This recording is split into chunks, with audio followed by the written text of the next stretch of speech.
Question number 3 from exercise 3.3।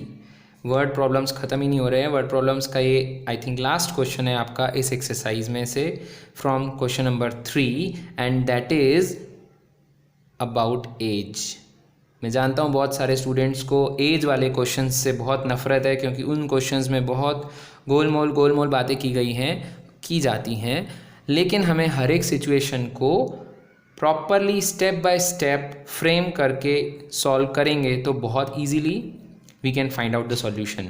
देखते हैं किस तरीके से करते हैं। कभी भी कोई भी एज वाले क्वेश्चंस हों तो नॉर्मली हर एक सिचुएशन में हम प्रेजेंट एज को मानते हैं थ्रू वेरिएबल्स, और बाकी जो भी सिचुएशन में कहा गया है आफ्टर सम ईयर्स और बिफोर सम ईयर्स, जो भी एज के लिए कहा जाता है उसके लिए हम फिर अकॉर्डिंगली इक्वेशंस या एक्सप्रेशंस सेट करते हैं। ओके, तो सबसे पहला काम हम पहले क्वेश्चन देख लेते हैं क्या कहा गया है। 5 years hence the age of Jacob will be 3 times the age of his son। तो सबसे पहले तो आइडेंटिफाई करना है कि किस किस की एज की बात हो रही है। पहला है जेकब और दूसरा है उसका सन। ओके, तो हम यहाँ पे मान लेते हैं let the present age, okay, present age of Jacob equal to x years, okay, and present age of his son, और उसके बेटे की एज हम y मान लेते हैं। फिर हमें कहा गया एक कंडीशन में 5 years hence यानी 5 साल के बाद, दूसरी कंडीशन में कहा गया है 5 years ago Jacob's age was 7 times that of his sun. Okay, तो यहाँ पे हम इस सिचुएशन के लिए एक टेबल बना लेते हैं ताकि किसी को भी कोई भी कंफ्यूजन न रहे कि इस क्वेश्चन को करना कैसे है। ओके, तो we write down the names,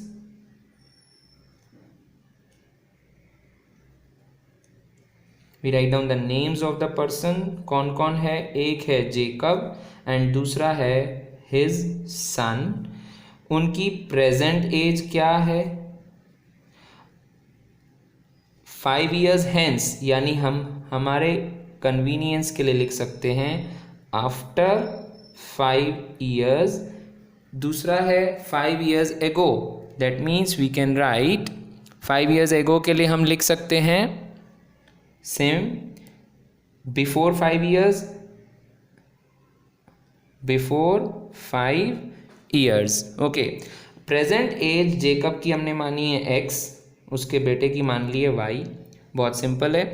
after 5 years दोनों की एज में 5-5 इंक्रीज हो जाएगा, क्योंकि ऑब्वियस है बेटा भी बड़ा होगा और उसका फादर भी बड़ा होगा। सो फादर की एज यानी जेकब की एज x+5 हो जाएगी, उसके बेटे की एज भी y+5 हो जाएगी। अब अगर बात करें बिफोर 5 ईयर्स, 5 साल पहले क्या था, तो दोनों की एज में 5 हम कम कर सकते हैं। जेकब की एज x-5 और उसके बेटे की as y-5। Okay, I hope जब हम एक बार इस तरीके से टेबल बना लेते हैं तो इक्वेशन फॉर्म करना बहुत इजी हो जाता है। अब हम चलते हैं हमारी फर्स्ट कंडीशन की तरफ। फर्स्ट कंडीशन में हमें कहा जा रहा है that age of Jacob 5 years hence, यानी हमें इस कॉलम में बात करनी है आफ्टर 5 years वाले में। एज ऑफ जेकब कौन सी एज थी?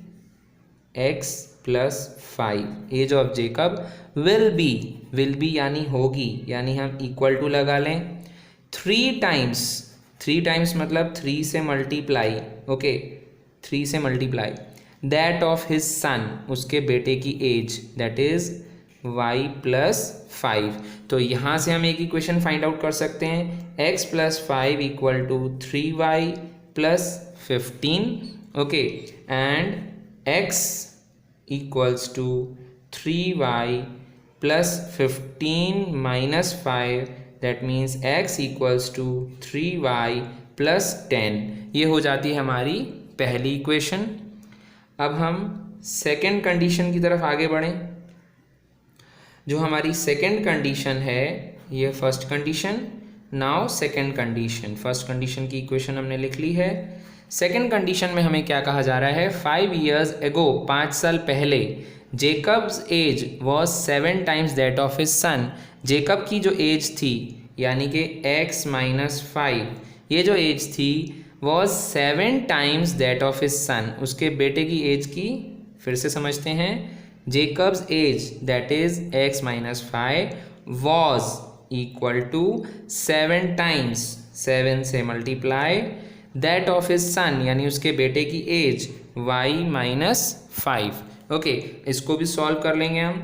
x-5 equal to 7y minus 35, so we can find it out that x-7y equal to, ये 5 इधर जाके प्लस हो जाएगा, -35 प्लस 5, -35 प्लस 5, तो इक्वेशन आ जाती है x-7y इक्वल टू -30।